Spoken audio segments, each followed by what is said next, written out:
principles of strategic and change management, a few exercises, a few case studies. All our case studies will be based on East African Union. I'll be asking Pastor Nyamache.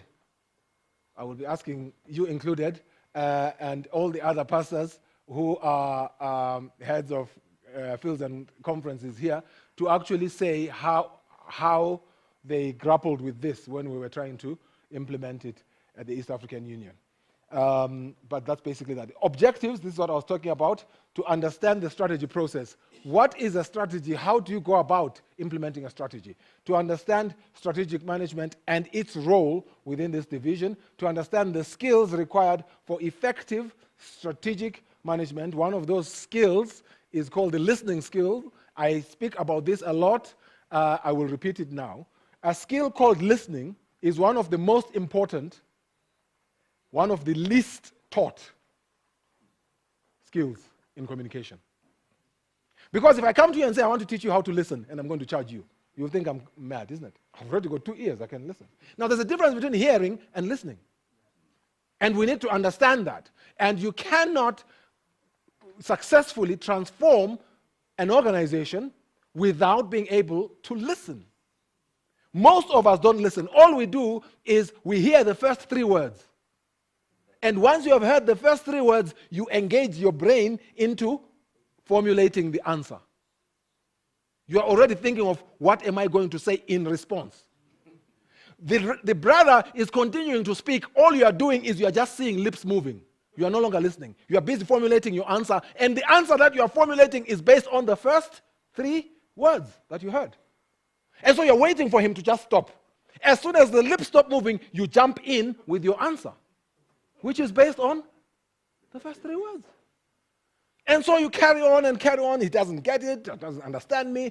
And we need to understand the importance of listening as part of being able to do strategic planning.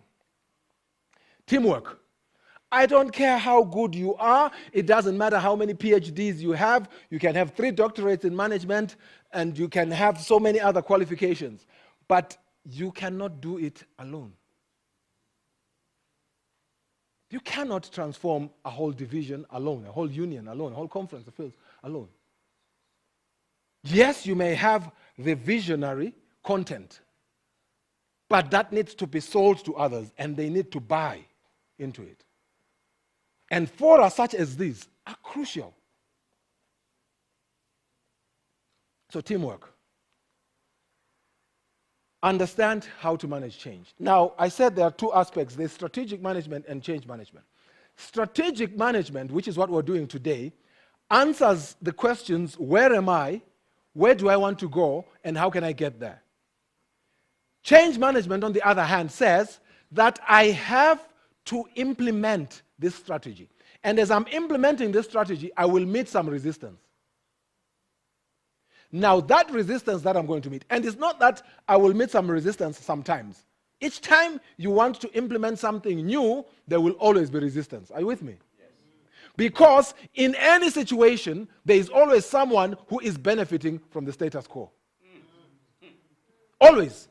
Even as we are now, there is someone who this status quo suits more than others. So those who want to change, because the human beings are adaptive, you will find that people have adapted, they can live with this. When you want something new, you will always get resistance.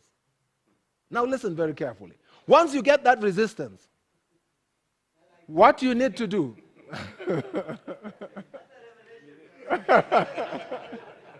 Praise be to God. So let me just repeat that.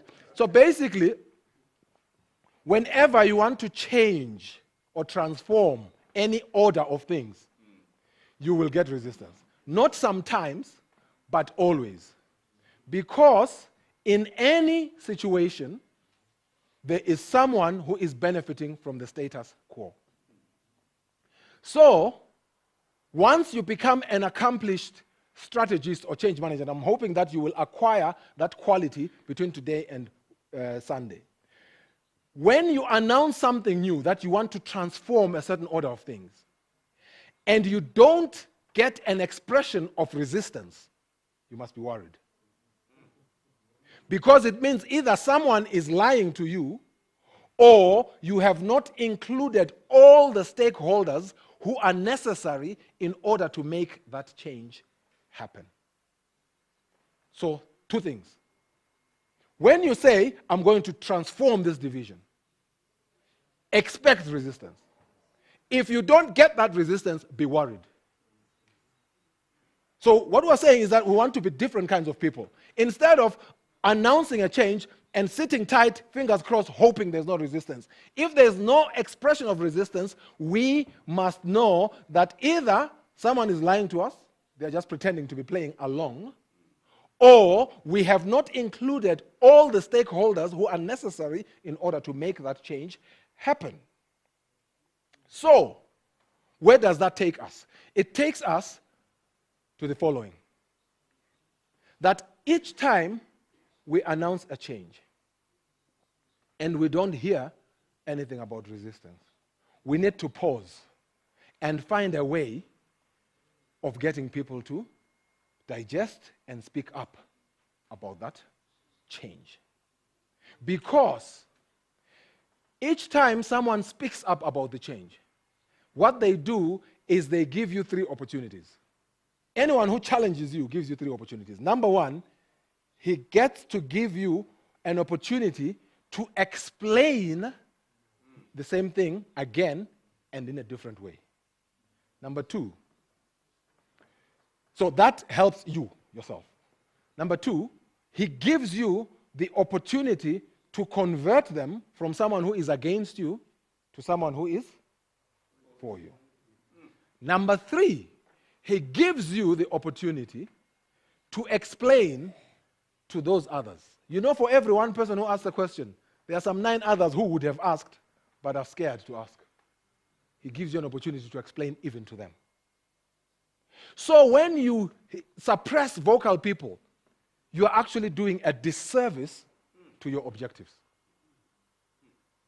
Questions? Yes, Pastor Omolo.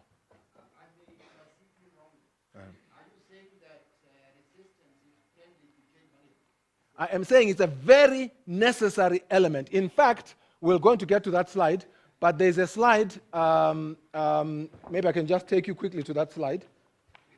Okay, somebody is saying that I repeat my question. Yeah. Now, I was saying that, am I perceiving you wrongly?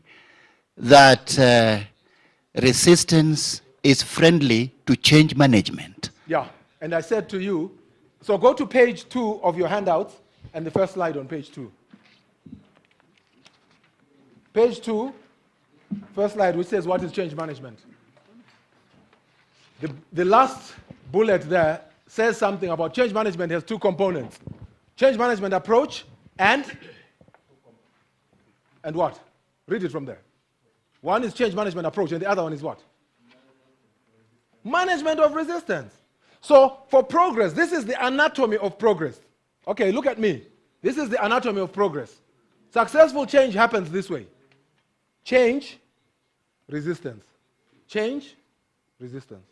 Change, resistance. That's how progress happens. For every change, you say there must be a resistance, and then you manage how to manage that resistance. If you go change, and there's no resistance, resistance is boiling in among people. They're just waiting to. Always know that change management has those 2 components. So you say, here is the change, and then allow for people to vent.